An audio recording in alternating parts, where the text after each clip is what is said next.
This opening scene, for any eagle-eyed viewers of any films that I've made, might be like, hang on a minute. So with a lot of my films that I make, I usually rip off a lot. I say rip off. I take influence. But I do also say that I just steal stuff in the same way how Tarantino steals a lot of films. And when making Hysteria, I showed this shot to Connor Lovett and was like, I want the opening to be like this. I think it's like a perfect horror opener, if I'm being perfectly honest, because it's immediate. You immediately sense that there's something disastrous happening without anything like being too horror. Like, we're not seeing anything. I mean, that's most of this film, to be fair. And then we cut to this of just like with her leg bent. Oh, sick. I feel like if you're not in by that point with that opening shot, the score, the just kind of vibe of it all, if you're like, okay, and I feel like you're going to be struggling. This film really does tap into like such a nostalgic feeling without feeling like nostalgia bait. Like, it's not like the film doesn't reference, like, it's not like, hey, do you remember E.T.? It just captures the vibe. But what's really cool is like it's so like time period ambiguous as well. I think she's great. I'm a big Michael Monroe fan, as I've said. I want to see her in more stuff. Like, she is kind of an odd one to cast, and where do you put her? You put her in more stuff like this, man. You know what I mean? You put her in like, oh no, cool synthy horrors. The film goes at a pace as well, man. Like, I don't know how long we're in. I've been recording for we're like maybe a bit over 5 minutes into the film, and we've had our first major kill. We've established the horror of the film. We've established almost the world of the film. We've established the characters, and we're on like immediately another like kind of like scene. How about the girl in the yellow dress? Where? Great. Right there. I don't see her. Right there. Yo, terrifying. And then you see his response, dude. Yo, God, that went up in me. That did. The characters aren't like really developed. You know, like we don't learn loads about Jay or anyone else really in this film. They're all kind of caricature archetypes. But what I think works really well with this film is the way that they are portrayed and acted. It's like they all have like, I don't know, they all have a feeling. And you can see that there's emotion in each one of them. Like, they're all not like over the top parodies of character types. They're all archetypes and caricatures of like generic kind of characters in horror films. But they don't, like, they're kind of written that way, but they don't play it that way. Which is, I mean, credit to David Robert Mitchell as director. You know, he wrote it. I believe he wrote the film as well. Like, he wrote it a certain way to have like this Halloween vibe. But what's great about it is like Micah Monroe and everyone else in the film, they're all like directed to have like, I don't know, they're all feeling something. Like, the way I can describe it is like each one, like every character feels like they've got thoughts as opposed to being like over the top. I think that's what makes this film engaging. It's like it settles you in the familiar. The generic familiar of a horror slasher, for example, or just a horror film, a teen horror film. But it presents it in a way of like, oh, but they've got feelings. But they're not trying to reinvent the wheel. The film is very much so like, I don't know. It exists perfectly in the horror genre without trying to reinvent anything. Like this section here, like this is a beautiful coming of age like shot and scene and sequence that quickly changed into something horrific. I feel bad for Jay in so many ways. That's like the best way to describe this film. It's like, it's just you feel bad for Jay all the time. This is horrifying. It's the fact, and the shot of like her, yeah, man. It's the fact there's no music over that, and it's just like still. Gaspar Noé wishes he could make something as tasteful as that. I don't even hate Irreversible, but that's a rough film. Whereas like that moment there is genuinely terrifying. This scene's odd to me. Like, I love it for like what it is, but it is strange to me in the sense of like he could have just explained to her. He had to chloroform her and then take her to just this. What is this place? And then tie her to a fucking wheelchair. An awesome premise. Very few people have yet to have such a fascinating original horror concept like this since. I think Curry Barker did it very well with Obsession in terms of like bringing something new. I think Obsession is definitely like everyone. I hear a lot of people saying like Obsession is like the Hereditary of its time. I think Obsession is the It Follows of its time. I love again Micah Monroe. She's great in it. She might be genuinely my favorite like performances. Look at it! Oh, that's sick. That's just cool as fuck, man. Why I love horror so much is that you can have fun with a ghoul and a ghost and a vampire and a werewolf and all that stuff and a madman in a hockey mask with a machete and all that stuff. And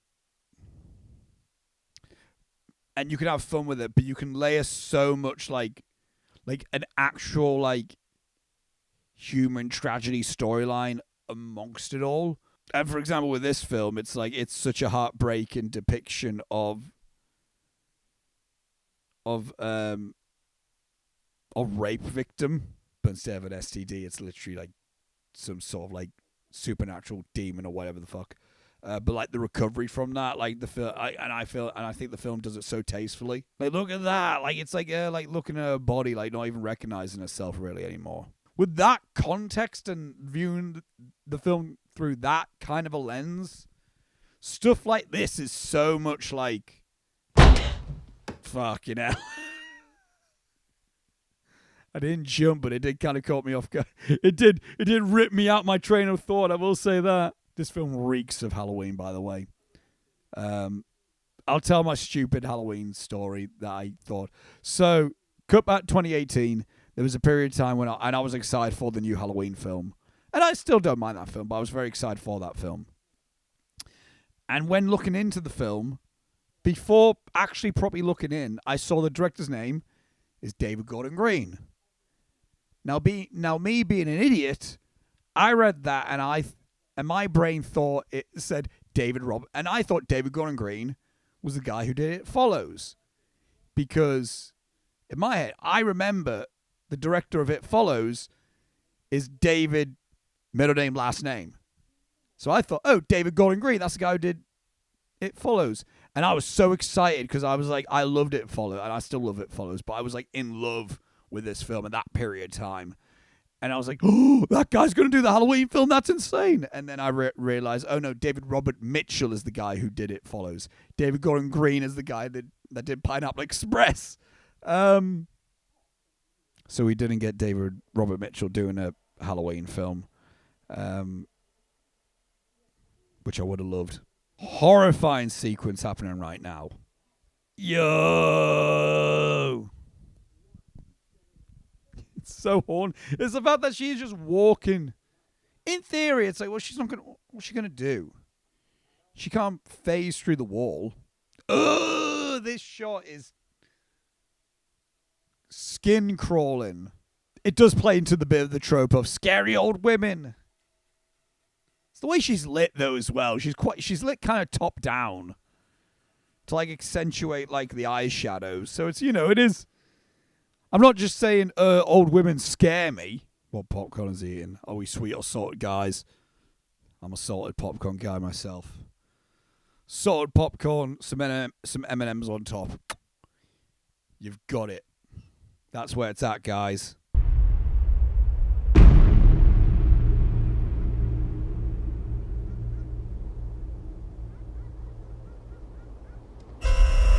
Oh! just such a it's so gross.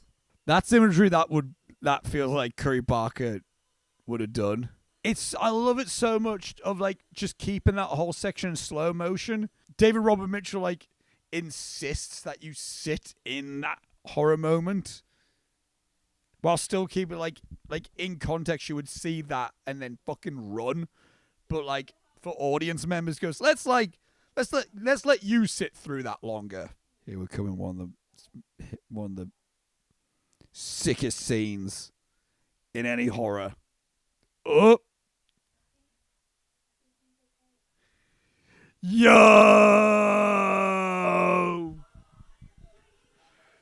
that shit fucking rocks, man. Yo, that framing's mint. And then she gets on a bike. Fucking great, man. I love it. I love it so much. There's just such like an energy and a aesthetic and a vibe to this film that is just right up my street, man. It's just so like my thing. When is They Follow coming out? That film was announced. Like David Robert Mitchell is coming back to write and direct with Michael Monroe starring with Neon distributing. What's happened with that? What is happening with that? Are they waiting to see? Is David Robert Mitchell waiting to see how the end of Oak Street happens? I'm sure that film was announced like 3 years ago, though. They Follow. I'm hyped for it. If it ever exists. Ew. Don't touch them. Paul, you fucking freak. There's used tissues on top of them. Amazed you can open the pages. This film does such a good job at like just trimming out the fat of like beautiful, beautiful, beautiful walking there. Of just trimming out the fat of like the characters need to go and ask someone for information. But the film trims out the fact of actually seeing them go. Like we don't hear dialogue. We just have this like the music is playing and we just have an inventive shot. And we just see them actually going to do it. I mean, that's the power of film, isn't it? You can remove any potentially monotonous or boring or repetitive kind of dialogue and just get to a scene. Oh, just that piece of music with that shot is everything to me. It's just, again, I can't explain. Like, there's nothing really analytical or technical to say about it. It just scratches the right itch for me. A synthy piece of music with an autumnal image. I don't know, that just makes me happy, man. Is he in the same room as them? What the fuck? Do they know that? Do Jay and Greg know that Paul is just sat watching them? What the fuck? Now I'm aware that, like, with this scene, has turned some people off. Oh no, man, I fuck with it. Look at it, yo! Yeah! And he goes flying. Get the Glock out. Get the Glock! Arn Anderson style. Oh! That was pretty sick. Oh, man, that's awful. I think at this point, this is when the film gets fun. Because the film's never had this uber serious, grounded feeling to it. It always felt like a little bit, like, stylistic, entertainment detachment from reality with this film. So once we got to the fact of, like, there's, like, hair lifting up and he goes flying from, you know, once it gets a little bit silly, I don't know, it makes it adds something more fun to the film. It adds more of a thing to be like, okay, now this is what kind of film it is now. You know, it's not just simply like, all right, we're just spooky. We're not just like slow and spooky. We're now like picking up with a bit of like, oh shit, this is what can happen. I love how little dialogue this is also in this film, man. It's like, it just like, it allows just the film to speak for itself. And again, there's obviously exposition moments. There's some fun bits of dialogue, but like right now, it's like Micah Monroe hasn't said anything in a while. Like, you know exactly what's happening. Like, she's so fucking good in this, man. The stuff that her and David Robert Mitchell did with this, like the collaboration between the two of them, really like made something cool as fuck, man. And again, the cuts are just the wet cast and the wet head. Like, you know what happened without actually seeing or hearing anything. It's so like well done. And I wish more films would do it. I would call out student films as well, especially. Let the film be able to speak for itself. You don't need to show as many things. You don't even need to tell as many things. You just need to show us enough. This film has a great pace, man. It doesn't feel like... I think like we're in the third act. Like, we're coming towards the end, and the film's just went by. It's such a good, like, watch. Without being, like, over the top or anything. Also, nightmare. There's no way that a pool would ever have these many plugs just there as well. I get it's there for the film purposes, but what about, like, logistically? What the fuck is happening? Doo-doo-doo. Doo-doo-doo. Was that a typewriter? You don't plug in a typewriter. What are we doing? An electrical typewriter. Isn't that just like isn't that just a keyboard?